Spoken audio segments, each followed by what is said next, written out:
Eu vou começar aqui falando uma coisa que eu ouvia muito, e eu quero ouvir a opinião de vocês. De que Deus não quer que a pessoa prospere. Ou então, se você é rico, você não vai para o céu. Ou então, aquilo que as pessoas dizem, que eu acho até que é um versículo, né, pastor? Que é mais fácil um camelo passar pela agulha do que um rico entrar no reino do céu. Não tem um negócio desse aí? Sim. Conta um pouco mais qual é a visão de vocês sobre isso, acerca da luz da visão bíblica. O que vocês acham disso? Antes da gente ir para a palavra, porque a Mayara falou, né, que a Bíblia ela tem resposta para todas as coisas. Sim. Né? Mas antes da gente entrar na Bíblia, nós temos uma mestre na mesa hoje, né? Então a gente vai usar a mestre para dar os embasamentos bíblicos de tudo que nós vamos dialogar aqui. Mas primeiro a gente tem que refutar essa ideia. Sim. Né? A vontade de Deus é que todos os seus filhos tenham a bênção da prosperidade, que sejam prósperos. O grande lance é que a gente enxerga a prosperidade somente como riqueza, né? Dinheiro, no sentido de grana. E a prosperidade ela é um compilado, não é só grana. Sim. É você olhar e enxergar a tua vida como um todo. Sim. Né? Então, quando a Bíblia fala acerca da prosperidade, ela fala além do dinheiro também saúde, também paz familiar, também paz dos negócios, porque não adianta você ter dinheiro e não ter paz, pô, viver depressivo. Então, antes de a gente falar que Deus quer prosperidade, a gente tem que entender o que é prosperidade. E a prosperidade não mora só em recurso. Até porque nós vemos muitas pessoas que têm dinheiro, que é algo que a gente vai falar também aqui bastante sobre dinheiro, quem não gosta de dinheiro. É bom, eu gosto. Né? E se você não gosta, é só você fazer um pix pra minha Pode fazer pra mim também, que eu tô recebendo, tá? Mas a gente tem que entender a prosperidade como um todo. Sim. Então ela é um compilado, na verdade. A prosperidade ela agrega saúde, ela agrega bem-estar social, ela agrega bem-estar familiar, ela agrega bem-estar emocional. E aí você entendendo tudo isso, o dinheiro faz parte desse lugar onde a gente prospera. Sim. O que você acha, pastora? A gente percebe que essa questão ela é uma característica muito do brasileiro, né? Porque em outras nações não existe tanto esse paradigma do dinheiro versus fé. É claro que desonestidade existe em qualquer lugar. Sim. Mas aqui a gente percebe que existe esse pé atrás, né?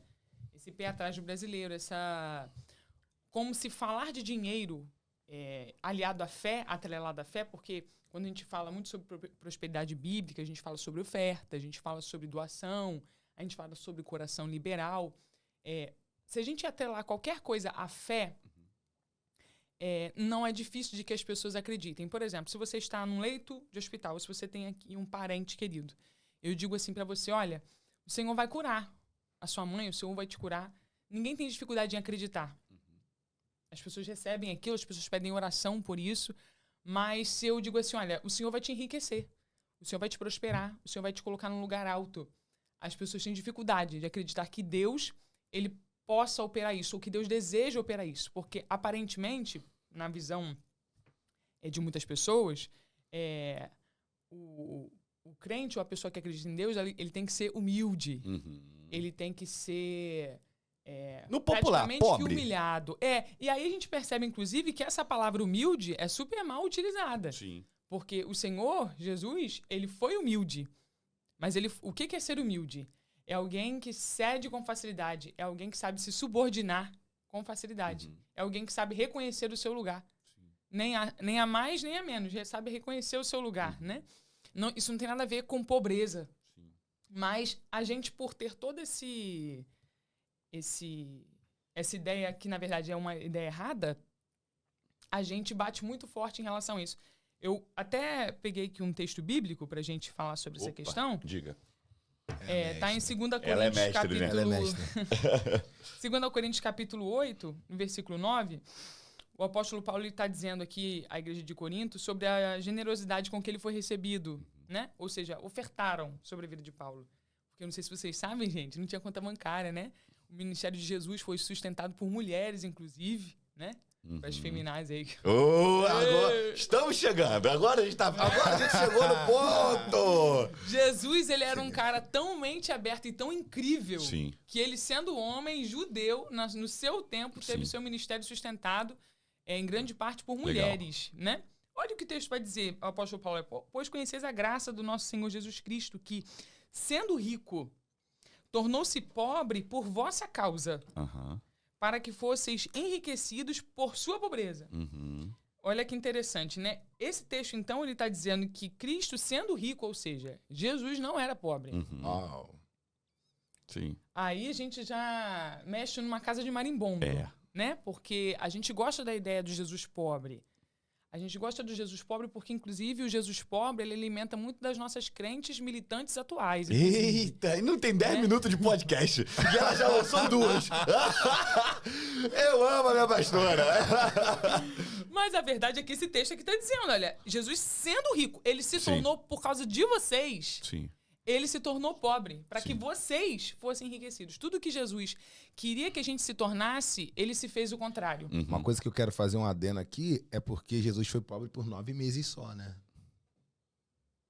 Caraca, vai polemizar tudo. Por que 9 meses? É porque a Bíblia diz que assim que ele nasceu, os reis foram servi-lo. E levou pra ele o ouro. Aham. Ninguém que recebe ouro fica pobre, não. Aham. Incenso, mirra.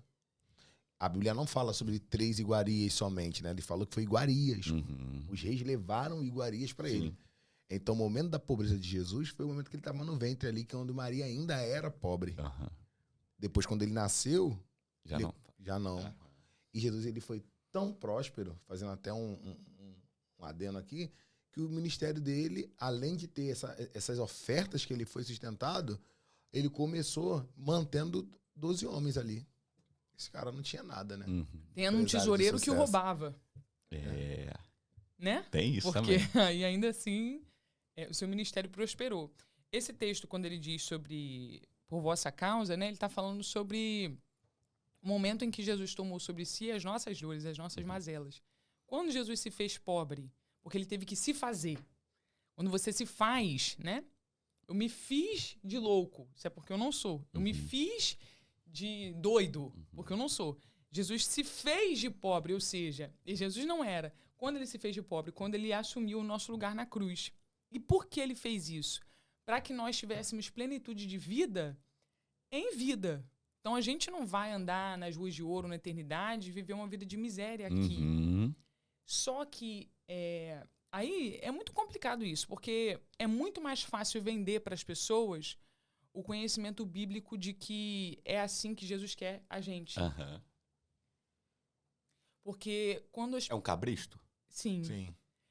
E é triste isso, gente, mas a verdade, a palavra, você nunca vai ser escravizado por conhecimento de homem nenhum se você ler a Bíblia. Uhum. Porque a Bíblia, ela tem tudo que a gente precisa. Sim. E a Bíblia diz que Jesus se fez pobre para que nós fôssemos enriquecidos. E essa riqueza aqui, há quem possa ler, né, e dizer, mas era uma riqueza espiritual, porque a gente gosta de ler a Bíblia e achar que a Bíblia é um conto de fadas sobre o céu. Sim. Mas a Bíblia é um livro de realidades. Uau. Então, esse texto aqui, Paulo não está falando sobre riquezas espirituais e também não está falando sobre saúde. Eu sou rico de... Igual a gente fala, né? Fulano é rico. Eu sou rico de saúde. Não, ele está falando de dinheiro. Olha o versículo 10. Portanto, esse é o meu conselho. Convém que façais vossas contribuições, já que desde o ano passado fostes os primeiros, não somente a contribuir, mas também a sugerir esse plano de cooperação. Agora, pois, completai a boa obra, a fim de que a forte disposição em realizá-la seja igualada ao zelo em cumpri-la, de acordo com os bens que possuís. Então, Paulo está dizendo, assim como lá no passado vocês ofertaram sobre a minha vida, continuem sendo liberais. Por quê? Porque foi para isso que Jesus se manifestou, foi para isso que ele se fez pobre, para que agora vocês pudessem ser ricos e, sendo ricos, ou sendo abastados, sendo abundantes, vocês pudessem abençoar pessoas. Porque a verdade, gente, é que ninguém pode estender a mão para outra pessoa em falta. Sim. Então, como é que a gente sustenta uma ideia de Bíblia em que Jesus ele é alguém que defende esse voto de pobreza? De pobreza. Como é que o pobre ele vai ajudar alguém? Como é que Jesus vai... A vontade de Deus para nós vai ser que a gente viva do necessário, porque aí tem aquilo, né? Tem 2 extremos. Tem a pobreza, a riqueza e tem o arroz com feijão. Tá bom. Tá bom, né? Nada contra, porque às vezes mesmo que há estações na vida que a gente já só vai ter isso mesmo. E vai ter que dar glória a Deus por aquilo que tem. Mas será que Deus quer que a gente viva assim? Né? A palavra do Senhor vai dizer que ele é galardoador daqueles que o buscam. E galardoador é o quê? Presenteador. Quando eu dou um presente para você, Ian, eu não dou aquilo que você precisa, necessariamente. Sim. Quando a gente dá um presente para alguém, a gente dá aquilo que a pessoa quer, aquilo que a pessoa gosta. E Deus é esse pai Legal. que nos dá, que gosta de nos dar aquilo que a gente quer, aquilo que a gente gosta.